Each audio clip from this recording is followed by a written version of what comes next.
A natal chart, or a birth chart, is a representation of the positions of the stars, in particular the Sun, Moon, and other planets in our solar system, at the exact time and location of your birth. An analysis of this chart can provide deep insight into your personality, your motivations, and your desires. A natal chart is divided into 12 sections that are referred to as houses. Each house reflects a different aspect of your life.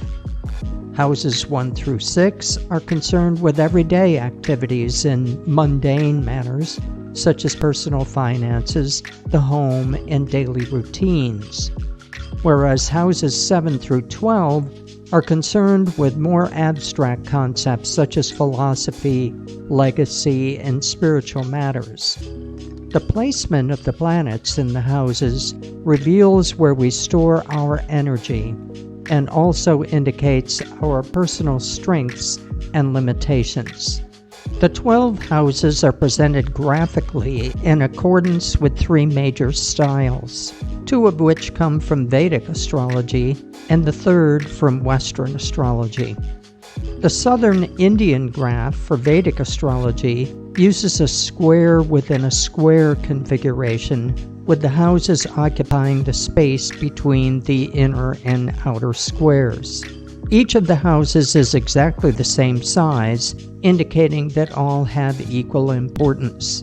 The houses are ordered clockwise, with the first house occupying the box above the inner square and to the left.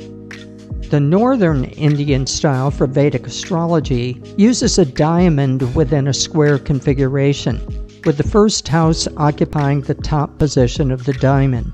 In this case, the houses are ordered in a counterclockwise direction. Some Vedic astrologers prefer this graph because it easily reveals certain relationships within the natal chart.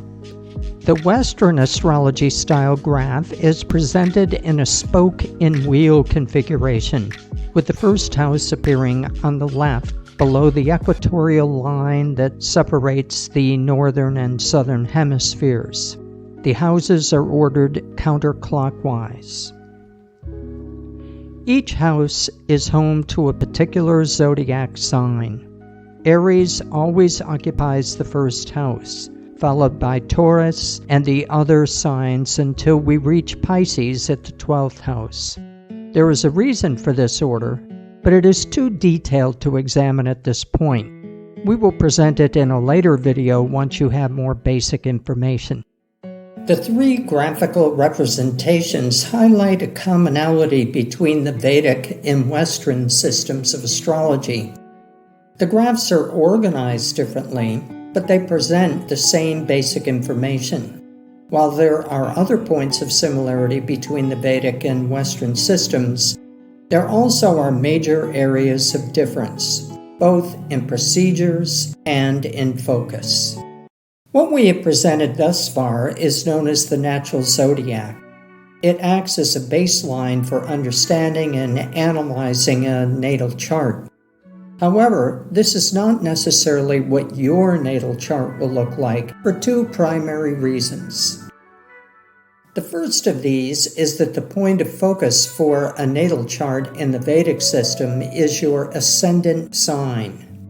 It represents the astrological sign and degree of that sign that is ascending on the eastern horizon at the specific time and location of your birth.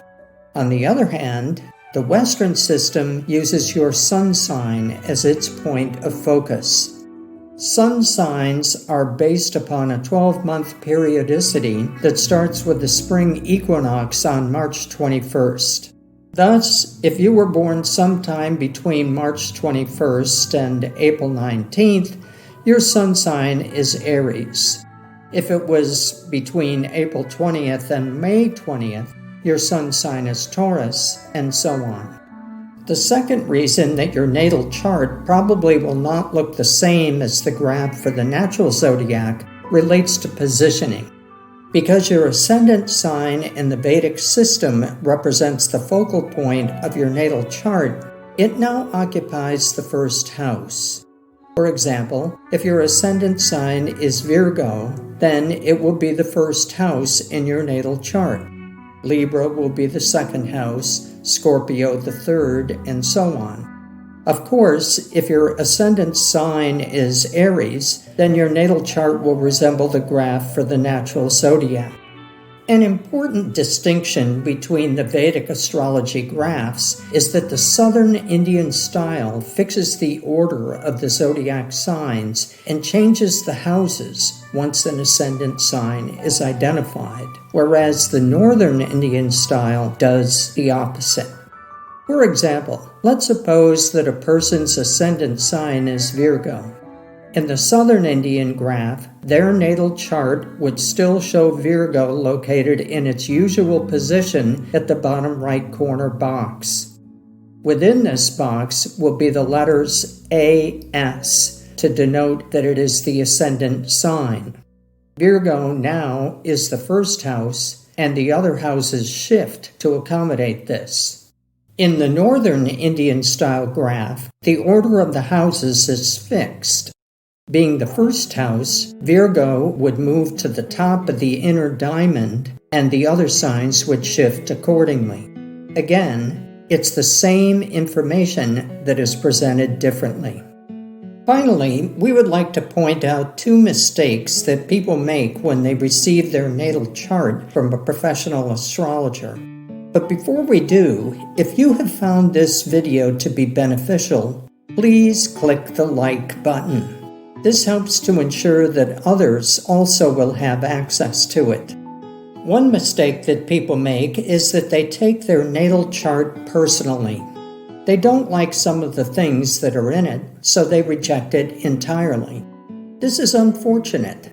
It is rare that a natal chart doesn't make a person feel uncomfortable in certain areas. In fact, you can be almost 100% sure that there will be things in your natal chart that you won't like. But there is no hidden agenda behind a natal chart. Everyone, everywhere will be in my power, and I shall rule the world. It simply is what it is. Nothing more and nothing less. If you are honest with yourself, your natal chart will cause you to look inward, but this is a good thing. It can lead to greater self-acceptance and spiritual growth. Probably the biggest mistake that people make is that they treat their natal chart as an endpoint. In other words, they get their natal chart, look it over, and then put it in a drawer and forget about it. But your natal chart actually is a beginning, a launching point in which new things about yourself are revealed and acted on. It can be analyzed and used on many different levels. It can help you to grow, so by all means take advantage of it.